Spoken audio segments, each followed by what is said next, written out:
भगवान आए हैं, द्वारिकापुरी को गए हैं और इधर भगवान के जाते ही उत्तरा के गर्भ से एक बालक का जन्म हुआ है। बोलिए भागवत भगवान की जय। तथा सर्व गुणोदर के शानुकूल ग्रहोदय यज्ञ वंशधरा पांडुर भूयः पांडुरिवौजसा। पांडव के जैसा तेज वाला एक बालक पैदा हुआ है जिसका नाम परीक्षित हुआ है। परीक्षित का विवाह इरावती नाम की एक कन्या से किया गया। देखिए अब हम थोड़ा कथा को विस्तार करेंगे। आज दूसरा दिन है और थोड़ी सी कथा आगे जाना चाहिए। बहुत बृहद कथा है भागवत की। इरावती के साथ विवाह किया है। विदुर जी गए हैं और गांधारी और धृतराष्ट्र को समझाया है, महाराज आपको शर्म नहीं आ रही क्या? जिस पांडवों को फूटी आंख से आप नहीं देख पा रहे थे, आज उन्हीं के फेंटे हुए टुकड़े पे पल रहे हो, तुमको शर्म आनी चाहिए। जिस पांडवों को सताने में आपने और आपके पुत्रों ने कोई कसर नहीं छोड़ी, आज उन्हीं का दिया हुआ रोटी खा करके तुम अपना गुजारा कर रहे हो। आंखें खुली धृतराष्ट्र की, गांधारी की।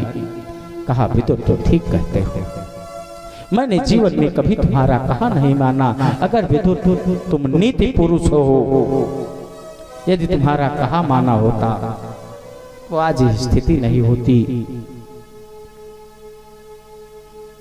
आधी रात को ही गांधारी और धृतराष्ट्र चले गए, कोई जान नहीं पाया। सवेरे महल में पांडवों ने देखा, कुंती ने देखा, तो आज महाराज धृतराष्ट्र और गांधारी नहीं है अपने महल में।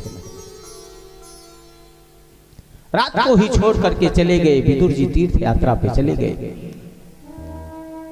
मैत्रेय से मिलना है। भगवान ने कहा है कि विदुर जी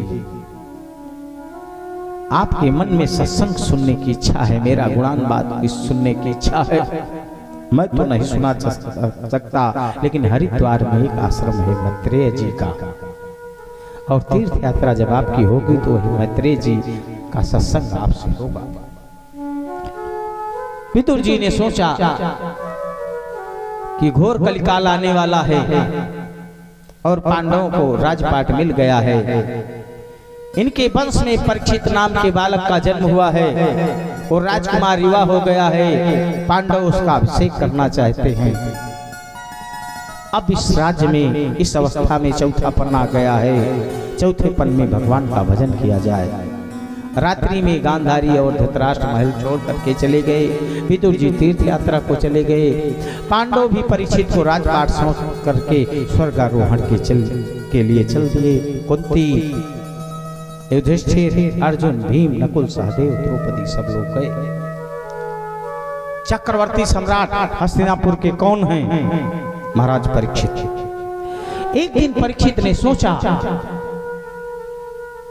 कि प्रजा में घूम करके हालचाल जरूर लेना चाहिए। क्षत्रिय के धर्म में आता है शिकार करना, लेकिन ऐसा नहीं है कि शिकार के बहाने बहुत सारे जीवों की हिंसा की जाए। शिकार करने के लिए राजा लोग जाते थे, लेकिन शिकार उतने किया जाता था जितने की आवश्यकता होती थी। निरपराध प्राणियों को मारना शिकार नहीं था। लेकिन एक बात बताएं, जब समय खराब होता है और समय का पहिया चलता है और व्यक्ति के लिए समय नहीं खड़ा होता, व्यक्ति को समय के साथ चलना पड़ता है। यदि हम उस समय के पहिए को नहीं पकड़ पाए तब फिर पीछे हो जाएंगे, गड़बड़ी हो जाएगी। आज महाराज परीक्षित नगर का भ्रमण करने के लिए निकले हैं तो जैसे थोड़ी दूर गए हैं, एक अलौकिक दृश्य देखा है उन्होंने।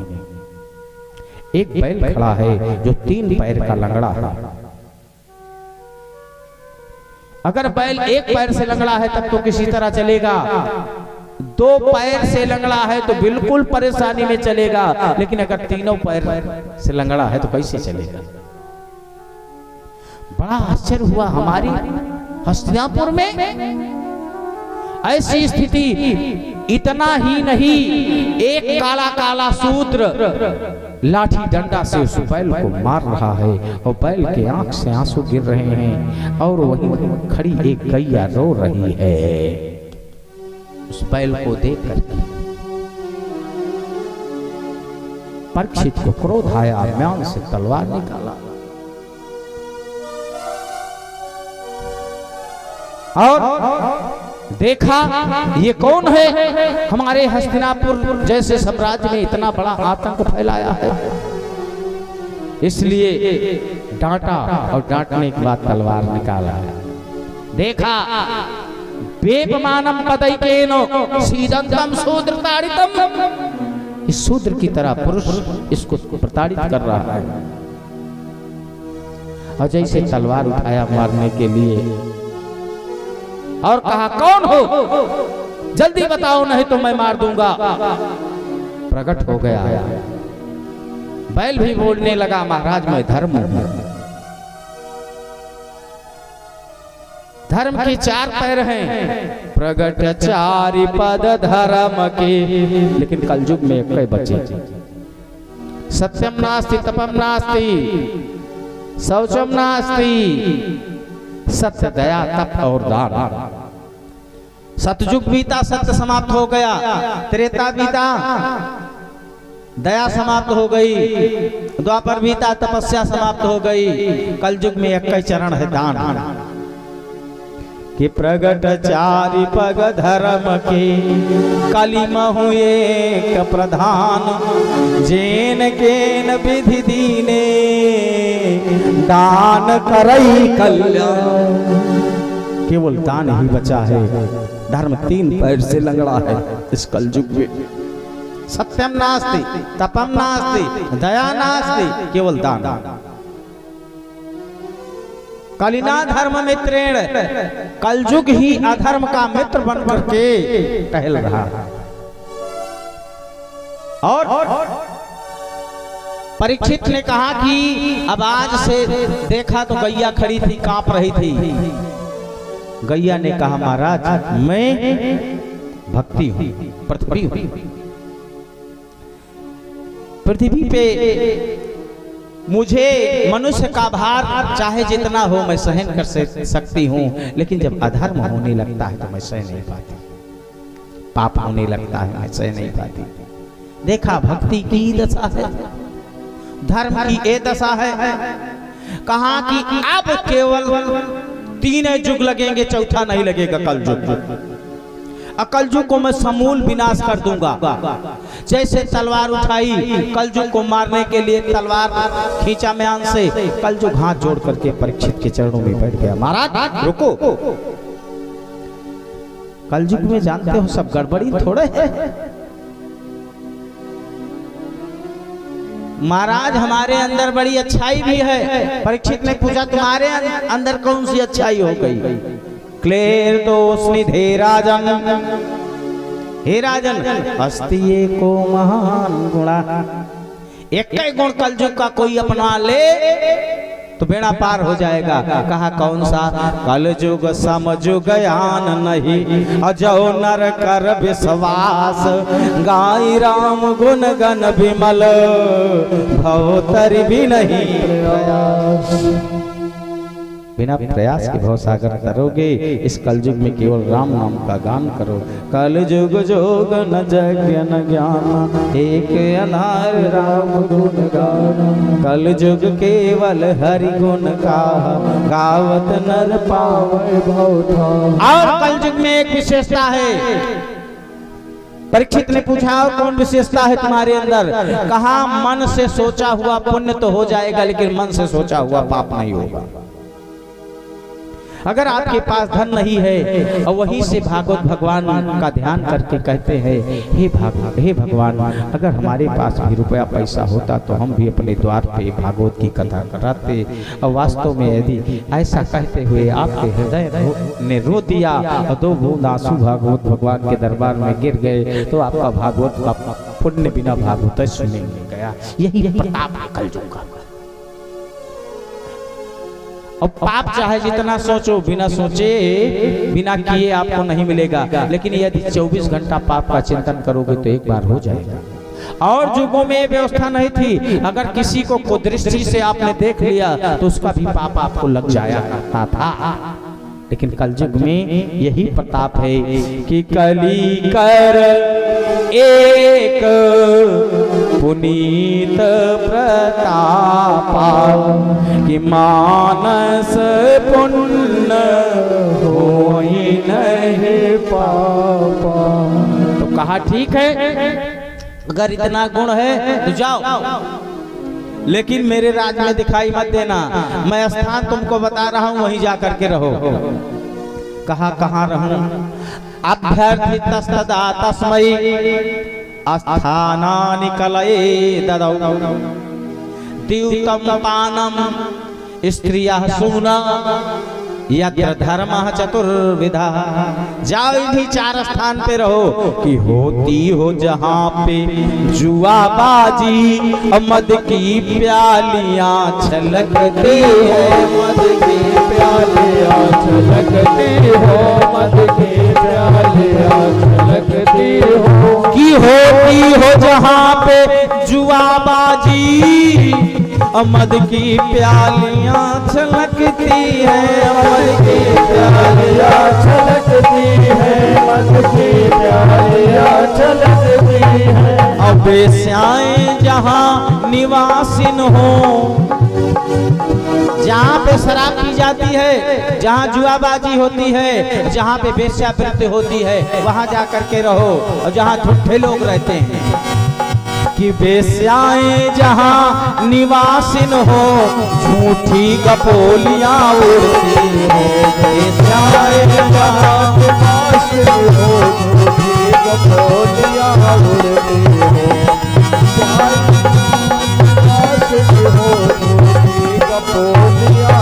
चार स्थान दिया है कि होती हो जहाँ पे जुआबाजी, मद की प्यालियाँ छलकती है, मद की प्यालियाँ छलकती है, मद की प्यालियाँ छलकती है। वेश्याएं जहाँ निवासिन हो, झूठी कपोलियाँ उड़ती हैं, झूठी कपोलियाँ उड़ती हैं, झूठी कपोलियाँ द्यूतम पानम स्त्रिया सुना यत्र धर्मः चतुर्विधा। द्यूत माने जहाँ जुआ खेला जाता है, पानम जहाँ ये होता है। एक भैया जी रोज जाते और देखते भीड़ लगी रहती है, जैसे आज यहाँ कथा हो रही है। अब कहाँ जाते थे? अच्छा एक बात बताएं, कितने साहित्यिक शब्दों में लिखा जाता है, लिखा जाता है, और चाहे कहीं लिखा हो चाहे न लिखा हो, सुंदर लिखा है, ठहरिए, उसके बाद रुकिए, यही है। और कितना साहित्यिक शब्द में लिखा जाता है, मधुशाला, ठहरिए, रुकिए, यही है मधुशाला। एक श्रीमान जी रोजे जाते शाम को, अपना मधुशाला में जाते से और बस तैयार होकर के आते घर में भी अपना सत्संग होता बीवी बच्चों से। तो रोज सोचा कि जब देखा तो एक पंडाल लगा हुआ था, 7 दिन से पंडित जी कथा कह रहे थे। सोचा कि ये पंडित लगता है जरूर गांव वालों को कुछ देते हैं, और ना गांव वाले पागल थोड़े हैं, पंडित जी को घेरे बैठे रहते हैं। कोई बात जरूर है, कुछ न कुछ मिलता जरूर है। अपना काम धाम छोड़ करके गांव वाले पंडित जी को घेरे बैठे रहते हैं, कुछ बात जरूर है। तो एक दिन ठेका पर से लौट रहे थे तो सोचा कि क्यों न देख लिया जाए, लेना न देना को देख तो लेना। तो आए तो देखा बड़ी भीड़ लगी थी। कहा कि ऐसा है कि अभी हम किसी के बगल बैठेंगे तो जहां गंदगी मुंह से जाएगी लोग हमको भगा देंगे, इसलिए सांप से पीछे जा करके उसी टेंट की पाइप में मुंह ऊपर करके बैठ गए। अब मुंह ऊपर करके बैठ गए तो उन्होंने सोचा अब आधा तो सेंस में है, आधा बिना सेंस के। पंडित जी क्या बोल रहे हैं उनसे मतलब नहीं है। उसी पाइप में सिर करके वो मुंह ऊपर करके जब बैठ गए सहारा लेकर के, तो कुत्तों की आदत बड़ी खराब होती है। वहां एक कुत्ता टहल रहा था, दौड़ा दौड़ा आया, दौड़ा दौड़ा आया। उसने सोचा कि मुंह खुला हुआ है, लगता है डस्टबिन। कुत्ते ने अपना पैर उठाया, काम कर दिया। जो काम कर दिया तो एक तो नशे में थे, दूसरी रात की बात थी, नींद भी लग रही थी।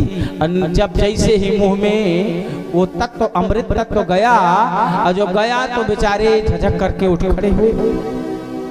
अच्छा, तभी तो है गांव वाले घेरे बैठे रहते हैं। ठेका पे तो पैसा देने से मिलती है, भगवान की कथा में फ्री में मिल रही है। बोलिए वृंदावन बिहारी लाल। और जैसे ही कुतिया जो है जाने लगी, उसकी पूंछ को पकड़ लिया। अच्छा, पूंछ पकड़ लिया तो बड़ी दूर तक। अब नशे में इतना अद्भुत तो है कि इतने जोर से कुतिया की पूंछ को पकड़ा। कुतिया चिल्ला रही है लेकिन उनको ध्यान है नहीं।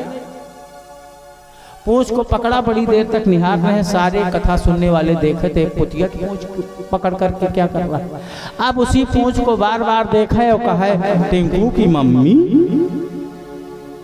रोज तो 2 चोटी बनाती थी, आज 1 चोटी बनाए। आप देखो, कुतिया की पूंछ टिंकू की मम्मी लग रही है। न पीना बुरा है, ना पिलाना बुरा है, लेकिन पीने के बाद बहक जाना बुरा है।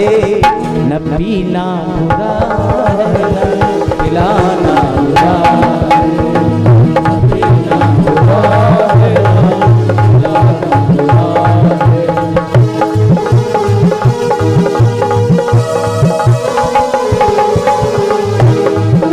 ये आज की दुनिया कैसी है कि सूने महल कोई रहैया नहीं है, सूने महल कोई रहैया नहीं है, सूने महल कोई रहैया नहीं है, किसी बदनसीब को एक मड़हिया नहीं है।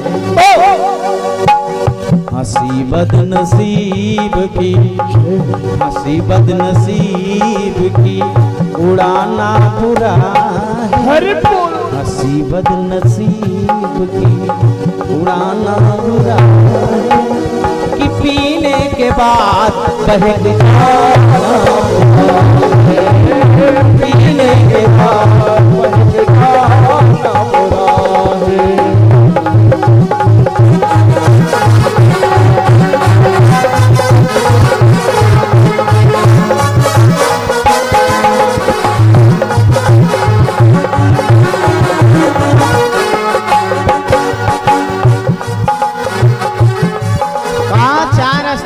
महाराज परीक्षित ने कलयुग को द्यूतम पानम, जहां जुआबाजी हो, जहां मदिरा पान होता हो, जहां गपोलियां उड़ती हों, झूठे लोग रहते हों, और जहां वेश्यावृत्ति होती हो।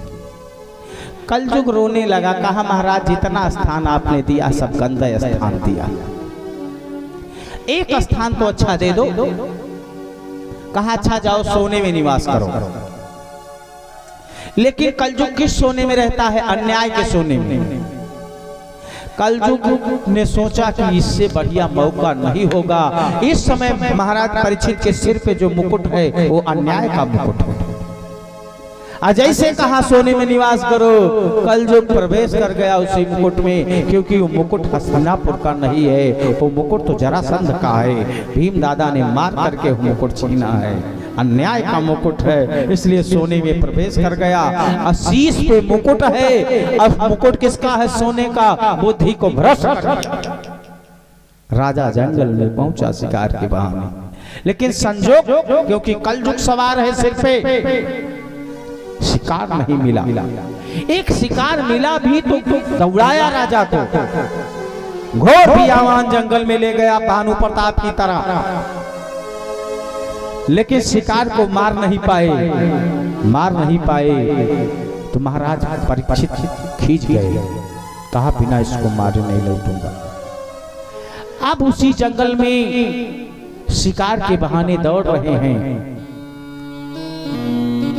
एक घटना घटती है कि इसी समय के साथ व्यक्ति का अरे भाग्य बदलता है, समय का पहिया चलता है, समय का पहिया चलता है। एक समय क्या था कि काशी बीच बजरिया बिक गए, हरिश्चंद्र से दानी रे, और राजकुंवर की लाश को लेकर आ गई उनकी रानी रे। एक राजा का बेटा भी, एक राजा का बेटा भी बिन टैक्स न जलता है, समय का पहिया चलता है, समय का पहिया चलता है, समय का पहिया चलता है।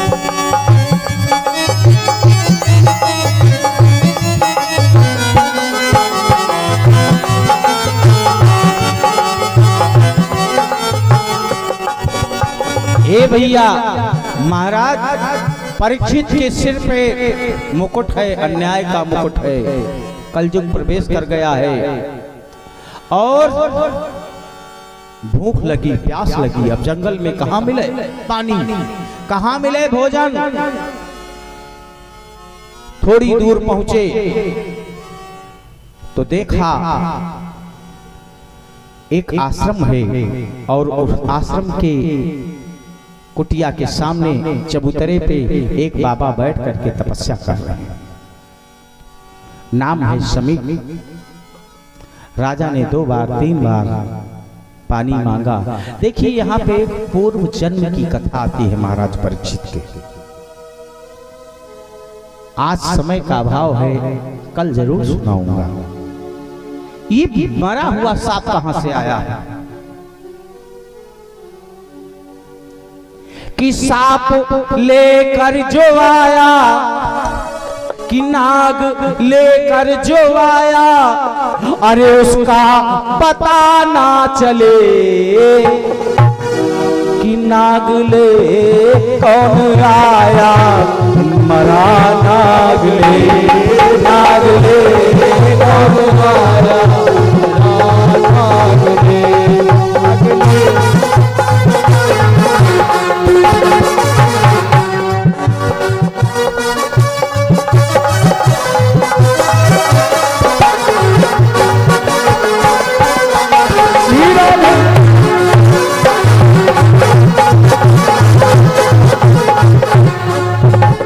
उस जंगल में एक मरा हुआ सांप पड़ा है। बाबा तो सांप नहीं मारेंगे क्योंकि बाबा संत हैं। ये मरा हुआ सांप आया कहां से, जिसको उठा करके बाण की नोक से परीक्षित ने बाबा के गले में डाला है समीक ऋषि के।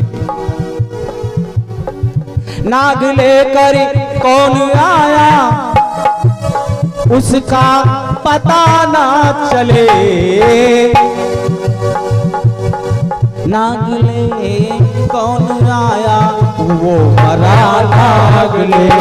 नाग ले कौन आया, नाग ले।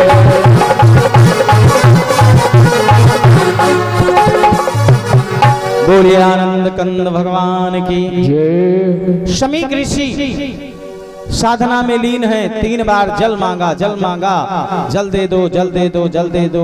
और जब बाबा का ध्यान नहीं खुला तो मारे क्रोध के उठाया बाण की नोक से मरे हुए सांप को गले में लपेट दिया। लपेट करके महाराज परीक्षित तो चले गए, लेकिन इधर कौशिकी नदी के किनारे उनका बेटा श्रृंगी खेल रहा था। देखिए 2 श्रृंगी हैं, ध्यान से सुनिएगा, विस्मित मत होइएगा। एक श्रृंगी रामायण में भी है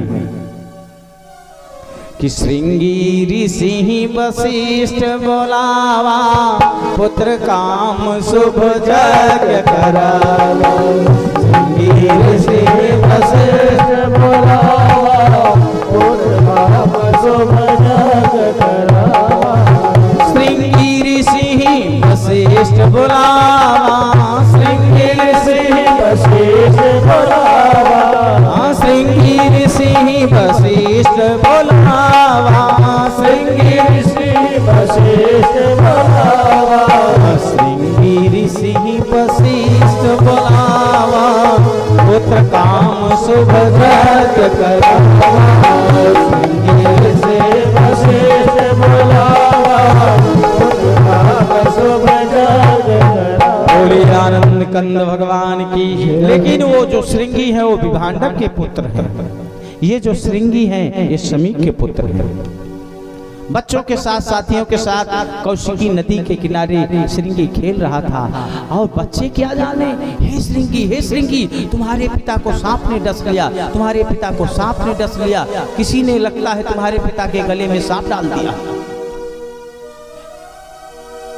श्रृंगी ने कमंडल में जल लिया, पिताजी ने तो जल के लिए भेजा था, हम यहाँ खेलने लगे और जल्दी जल्दी आया आश्रम पे, देखा तो पिता के गले में सांप मरा हुआ है।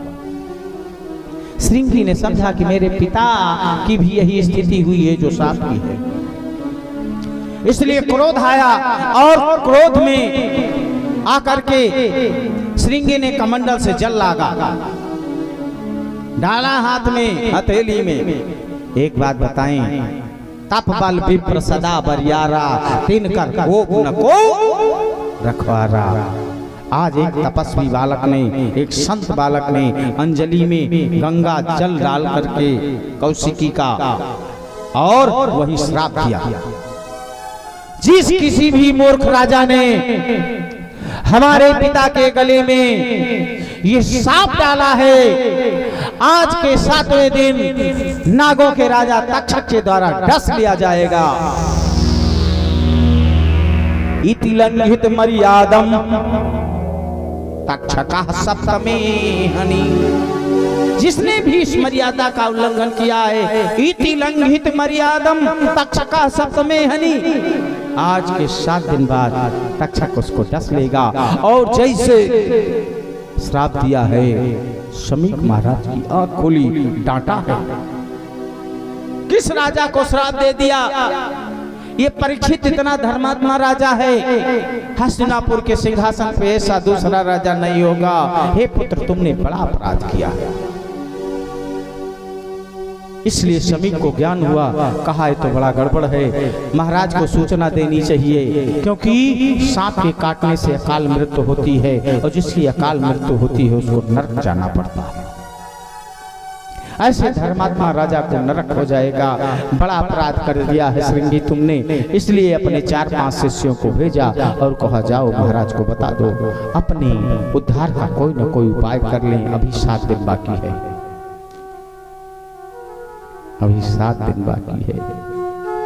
परीक्षित ने जैसे ही लौट करके आए हैं, जैसे ही वो राज मुकुट उतार करके रखा है, परीक्षित की बुद्धि शुद्ध हो गई है और परीक्षित ने सोचा, हाय राम, मुझसे बड़ा अपराध हो गया है, मैंने संत का अपमान कर दिया है। हे विधाता, अब इसका प्रायश्चित कैसे हो? यही सोच रहे थे, इतने में शमीक के शिष्य आए और सारा हाल कह सुनाया। सारा हाल सुनाया। परीक्षित ने राजसी वस्त्र उतार दिया। अब क्या करूंगा? 7 दिन में तो ऐसे ही तक्षक आकर के हमें डस लेगा। और यही सोच करके महाराज परीक्षित के हृदय में वैराग्य जागृत हुआ और राजसी वस्त्र को उतारा और गंगा की ओर चल पड़े। बोलिए वृंदावन बिहारी लाल की जय। और प्रतिज्ञा कर लिया महाराज परीक्षित ने कि अब 7 दिन तक न कुछ खाऊंगा, न 7 दिन न कुछ पीऊंगा। आमरण अनशन लेकर के मेरठ के सुल्तान क्षेत्र में गंगा के किनारे आए हैं। और सूत जी कहते हैं, शौनकादि ऋषियों, आज कैसा संकल्प लेकर के महाराज परीक्षित चले हैं। जीवन का सत्य संकल्प है जो अकाल मृत्यु को भी टाल देने वाला है। आठों बिहाए मम मुंचलो के, आठों बिहाए मम मुंचलो के, आठों बिहाए मम मुंचलो के, हे आठों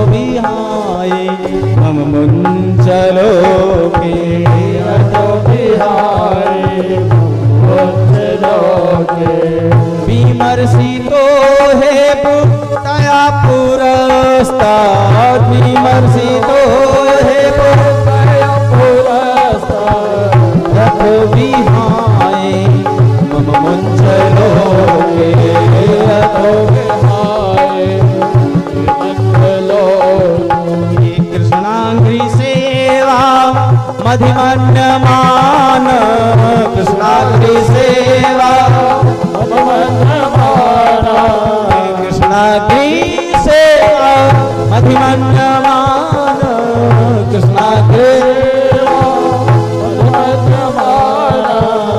उपाभिषत प्राय प्रणाम नद्याम उपाभिषत प्राय उपाभिषत प्राय ममर्त्यनद्याम उपाभिषत प्राय ममर्त्यनद्याम। इसी नदी के किनारे आमरण अनशन करके मैं अपने प्राण त्याग दूंगा। परीक्षित को जैसे ही सुना, साधु संतों ने, राज के पुरोहित ने सुना, ब्राह्मणों ने सुना कि महाराज परीक्षित राजपाट छोड़ करके गंगा के किनारे चले गए हैं। सबको बड़ी चिंता हुई। सारे लोग गंगा के किनारे भीड़ लगा करके पहुंच गए। परीक्षित का उद्धार कैसे हो, परीक्षित को इस कष्ट से मुक्ति कैसे मिले, सब सोच रहे हैं, लेकिन किसी के मन में कोई विचार नहीं आ रहा है। सब सोच रहे हैं। और परीक्षित का संकल्प है कि श्री गंगा का, श्री गंगा जी का तट हो या मधुबन का बंसी बट हो, कि वो सांवरा निकट हो, जब प्राण तन से निकले। अरे इतना तो करना स्वामी, जब प्राण तन से निकले, कि गोविंद नाम लेकर, गोपाल नाम लेकर, ये प्राण तन से निकले। बस इतनी कृपा कर देना। और किसी को कोई उपाय नहीं सूझ रहा है। इतने में एक बाबा आए, जिसको चारों तरफ से बच्चों ने घेर रखा है और सब ताली बजा रहे हो, नागा बाबा नागा बाबा। लेकिन वो है कौन? वो है कौन? वो परम वीतरागी सुखदेव जी महाराज आ रहे हैं। तत्रा भवत भगवान व्यासपुत्रो। देखिए श्लोक का अर्थ समझिए। तत्र अभवत स्वयं भगवान व्यासपुत्रो। 2500 साल पहले सुखदेव इस धराधाम को छोड़ करके जा चुके। तो कौन सुखदेव परीक्षित को कथा सुनाने के लिए आए हैं? स्वयं भगवान ही आज सुखदेव बन करके आ रहे हैं। तत्र अभवत स्वयं भगवान व्यासपुत्रो। तत्रा भवत भगवान व्यासपुत्रो यदृक्षयागामटमानो नपेक्षा अलिक्षलिंगो निजलाभ तुष्टो व्रतस्य बालैरवधूत वेशा। अवधूत वेशधारी है, नंग धड़ंग है, वस्त्र नहीं है, जटाएं ही उनका अंबर है। इतनी लंबी लंबी जटाएं हैं सुखदेव भगवान की, जमीन में खिसक रही हैं। उन्हीं जटाओं के से उनका सारा शरीर ढका हुआ है, वरना वीतरागी हैं और दिगंबर वेशधारी। बच्चे ताली बजा रहे हैं। बालैरव माने बच्चों का शोर हो रहा है। अवधूत वेशधारी बीच में सुखदेव जी चले आ रहे हैं। सुखदेव जी जैसे सभा में पहुंचे हैं, तैसे सबका तेज समाप्त हो गया है। सब लोग खड़े होकर के अब सुखदेव को प्रणाम कर रहे हैं कि हरि की कथा सुनाने वाले, सत का ज्ञान कराने वाले, प्रभु को लाखों प्रणाम, प्रभु को लाखों प्रणाम। हर की कथा श्री सुखदेव भगवान की जय, बोले व्यास भगवान की जय। सारे संत महात्मा वहाँ उपस्थित हैं, सभी ने सुखदेव जी को प्रणाम किया है। तत्रा भवत भगवान व्यास पुत्रो यदृक्षया गामटमानो नपेक्षा अलक्षलिंगो निज लाभ तुष्टो भृतस्य बालैरवधूत वेशः। कारण बताया गया, परीक्षित चरणों में आके बैठ गए। महाराज 7 दिन में तक्षक हमको काटेगा और मेरी अकाल मृत्यु होगी। मुस्कुराए सुखदेव जी। कहा महाराज 7 दिन तो है अभी आपके पास। अरे जन्म जन्म मुन जतन कराही अंत राम कही आवत नहीं। लोग जन्म जन्म तक भगवान की उपासना करते हैं, मुक्ति नहीं होती है, उनको लाभ नहीं मिलता है। महाराज उसकी एक झलकी भी नहीं मिलती है। कितने जीवन बीत जाते हैं एक झलक पाने के लिए। सुखदेव जी कहते हैं राजन, यदि सत्य संकल्प है तो जगन्यंता जरूर दर्शन देता है। अरे तुम्हारे पास तो 7 दिन है। महाराज खटवांग राजा थे जिनको 2 घड़ी में ही मुक्ति मिल गई थी। बोलिए वृंदावन बिहारी लाल की। सुखदेव जी को आश्रम दिया है, नदी का किनारा है, वहां कुछ नहीं है। आमरण अनशन लेकर के बैठे हैं। परीक्षित का संकल्प है कि गुरुदेव 7 दिन तक मैं कुछ खाऊंगा न कुछ पीऊंगा। जब चेला ने इतनी बड़ी प्रतिज्ञा की है तो गुरु ने भी प्रतिज्ञा कर ली।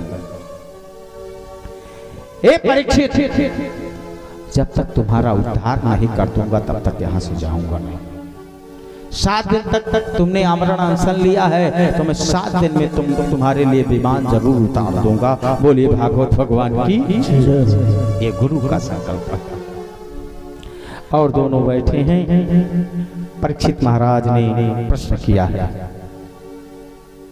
महाराज कोई ऐसा साधन बताइए जिससे 7 दिन में हमारा उद्धार हो। कहा मेरे पास एक साधन है। इदं भागवतम नाम पुराणम ब्रह्म संहितम। कौन सा भागवत पुराण की कथा मुझे मिली कहां है? मुझे अपने पिता व्यास जी से मिली है। सीखा कहां है? भागवत कहां सीखा है? तुम्हारे अंदर ये भाव कहां जगा? कहां मां के? कहां की उत्पत्ति तुम्हारी कहां से हुई? कैसे हुई? तो सुखदेव जी कौन है? मैंने कहा कि सारी भागवत में सबका नाम लिखा है। राधे राधे हो लोग गाते हैं, वृंदावन में राधे राधे, कुंज गली में राधे राधे, जमुना तट पे राधे राधे। एक बार राधे कहे तो कोटि यज्ञ फल होए। राधा रानी के नाम में इतनी बड़ी महिमा है, लेकिन राधा का नाम पूरे भागवत में नहीं लिखा। क्यों नहीं लिखा? क्योंकि सुखदेव जी की गुरु है राधा। ये शुकाचार्य जी हैं। जब भगवान राधा माधव इस धरती पे लीला करने के लिए तैयार हुए, भगवान श्री कृष्ण ने कहा राधा तुमको साथ हमारे चलना होगा और मेरी लीला में सहयोग करना होगा। राधा ने कहा ठीक है। तो राधा रानी ने एक सुखपाल रखा था। एक सुखपाल रखा था। अच्छा, तोते में एक खूबी होती है, गाली सिखाओ तो गाली बोलेगा और राम नाम सिखाओ तो राम नाम बोलेगा। एक गुण होता है और बड़ी प्यारी आवाज होती है। तोता ऐसा बोलता है, अगर सिखाया गया है तो आप समझ नहीं पाएंगे कि मनुष्य बोल रहा है कि तोता बोल रहा है।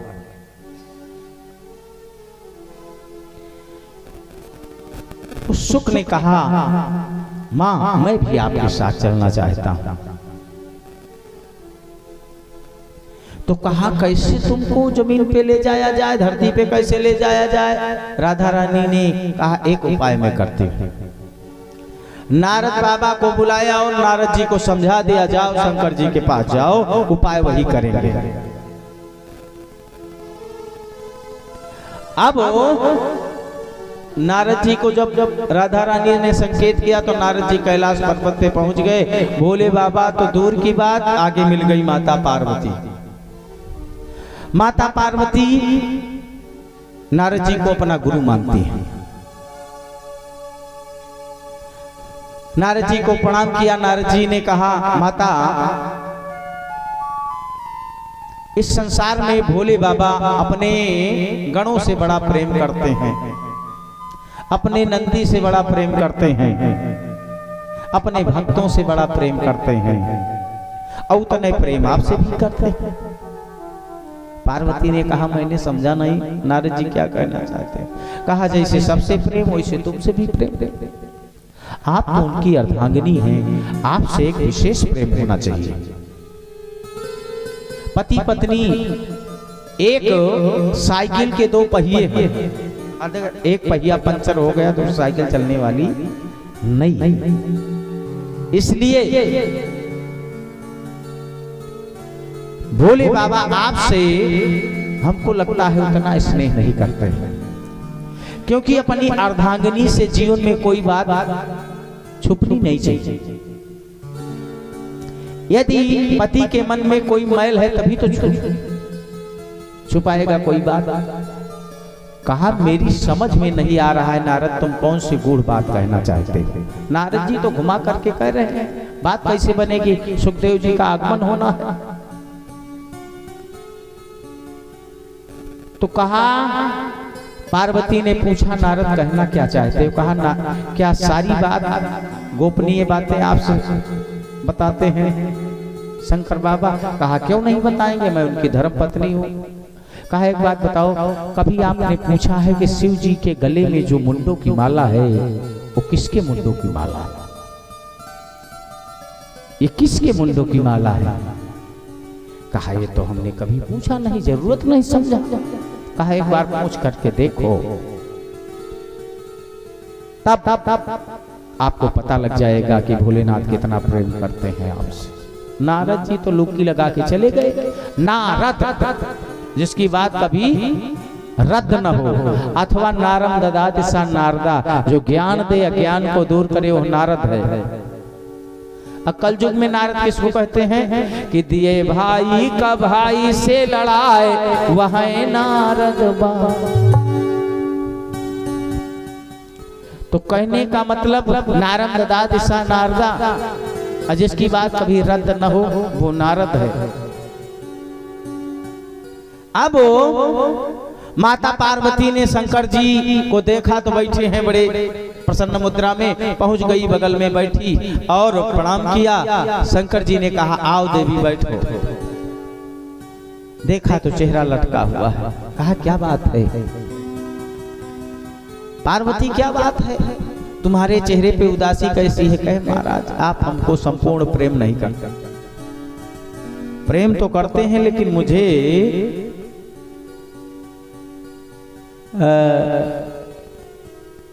जैसा पति पत्नी का प्रेम होना चाहिए वैसे नहीं करते हैं। कहा, क्यों? कहा, यदि प्रेम होता तो ये जो गले में मुंडों की माला है किसकी है? शंकर जी ने कहा, अरे राम राम, इसीलिए परेशान हो, मुंह लटकाए, ये तुम्हारी ही तो माला है। कहा, मेरी माला? कहा, हाँ तुम्हारी माला। जितने कल्प युग बीतते हैं उतने में जैसे ही तुम्हारे शरीर का अंत होता है, मैं गला काट करके इतना प्रेम करता हूँ कि तुम्हारे गले को लटकाए घूम रहा हूँ। तुम कहती हो कि हम तुमसे प्रेम नहीं करते। ये प्रेम का परिणाम है कि तुम्हारी खोपड़ी को गटई में लटकाए, गले में लटकाए मैं घूम रहा हूँ। तो कहा, महाराज एक बात बताओ, आप कभी नहीं मरते हो, हम ही को बार बार मरना पड़ता है। तो कोई ऐसी दवाई नहीं है कि हमको भी न मरना पड़े? तो कहा, एक दवाई है, एक कथा है, मैंने उस कथा को सुना है इसलिए मैं अमर हो गया। तो कहा महाराज वही कथा हमको भी सुना दो, हम भी अमर हो जाए। अब पार्वती का हट है, भोलेनाथ ने कहा ठीक है। ले गए जंगल में, डमरू बजाया, जितने भी पशु पक्षी थे सब वहां से गायब हो गए। कहा कोई और अमर कथा न सुनने पावे। पार्वती घूम करके देख लो कहीं कोई जीव जंतु तो नहीं है, वरना अमर हो जाएगा। ये साधारण कथा नहीं है। लेकिन एक बात बताएं, इस कथा में तुमको सहयोग देना होगा। जितनी बार हम कथा को विराम पे ले जाएं, उतनी बार तुमको बोलना पड़ेगा। और आगे और नहीं तो माताएं पहले कहानी सुनाती थी तो हूं करते थे, हुकारी जिसको कहते हैं। अब माता पार्वती को कथा सुनाने लगे शंकर भगवान। डमरू बजाया, सब तो उड़ गए, लेकिन एक अंडा था तोते का। जैसे ही कथा प्रारंभ हुई तैसे वो अंडा फूट गया। अब कथा उसमें से एक शिशु निकला। माता पार्वती कुछ देर तक तो हूं करती रही, लेकिन जब नींद आ गई तो तोता उस कोटर से निकला, पार्वती के बगल में आकर के बैठ गया। अब शंकर जी तो इतने मगन हैं कथा सुनाने में कि जो हमारे जजमान श्रोता सुन रहे हैं वो कैसे सुन रहे हैं, उनकी तरफ तो ध्यान ही नहीं जा रहा है। अब उनकी तरफ ध्यान नहीं जा रहा है, इतने मगन हो गए हैं। अब बस केवल कथा में शंकर जी और अब पार्वती की तरह ही आवाज नकल करके वो तोता बोलने लगा। अब जो कुछ देर बाद पार्वती का सिर शंकर जी के कंधे पे गिरा, फिर भी हो रहा। तो हाँ रमुआ का मर्जी है तो सोए रही, बोल कौन रहा। अब जब देखा उस बच्चे को तो शंकर जी ने उठा लिया त्रिशूल और भागे। सुखदेव जी अब भागे तो जाकर के व्यास जी की पत्नी अरणी सूर्य भगवान को अर्घ दे रही थी, उन्हीं के मुंह में जाकर के घुस गए। शंकर जी साल 2 साल तक इंतजार किए, कहाँ निकलने वाले नहीं है। हमारी कथा हमने सुन लिया है, अब हमारा कुछ बिगड़ेगा। अब निराश होकर के शंकर जी कैलाश पे लौट आए। 12 साल तक माँ के गर्भ से निकले ही नहीं।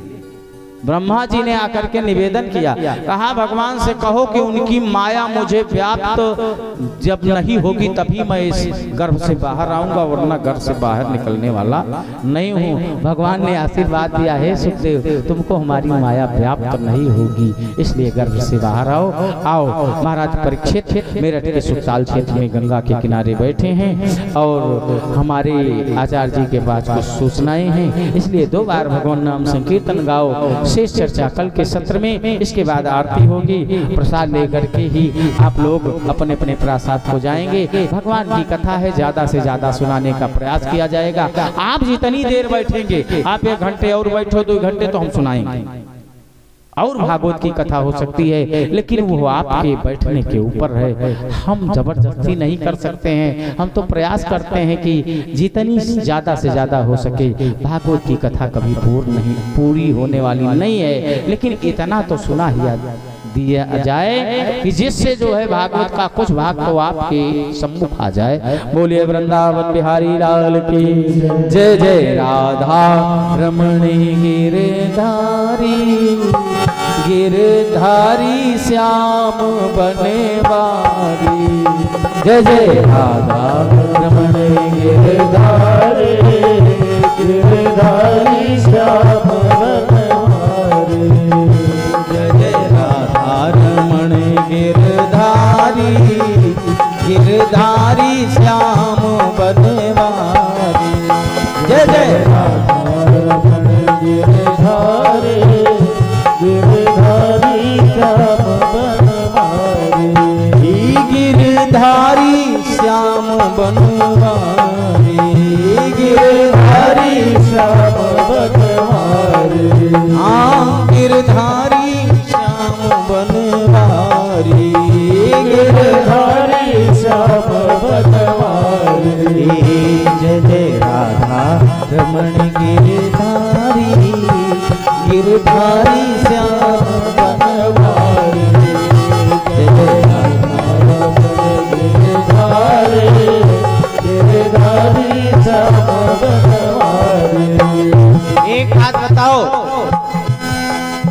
नैया पार हो गई है, ना आपकी अभी पार हुई है, ना हमारी आपकी पार हुई है।